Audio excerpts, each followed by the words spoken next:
Аюулгүй ажиллагааны дүрм. 1-р та өөрийнхөө болон бусдын аюулгүй байдлыг хангах үүрэгтэй. 2-р та ажил эхлэхийн өмнө аюулгүй ажиллах зааварчилгааг удирдлагаасаа заавал авсан байх ёстой. 3-р хоол үйлдвэрлэгчдээ ажлын байранд нэг бүрийн хамгаалах хэрэгслийг бүрэн гүйцэд өмссөн байх шаардлагатай. 4-р та ажил эхлэхийн өмнө хүүхд хүлээн авахдаа ажлын байрны эрсдлийг үнэлсэн байх үүрэгтэй.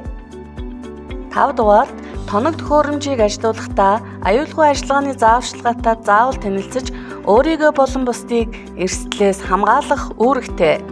6-р анги танхим, өрөө тасалгаанд хүүхд гэмтэж бэртэх эд зүйлс болон цахилгаан хэрэгслийг хүүхдийн гарт хүрэх газарт байрлуулахыг хатуу хориглоно. Дээрх дүрм журмыг ажлын байрандаа чандлан мөрдөж хүн бүр хариуцлагатай байж өөрийгөө болон бусдыг эрсдлээс хамгаалахыг уриалж байна.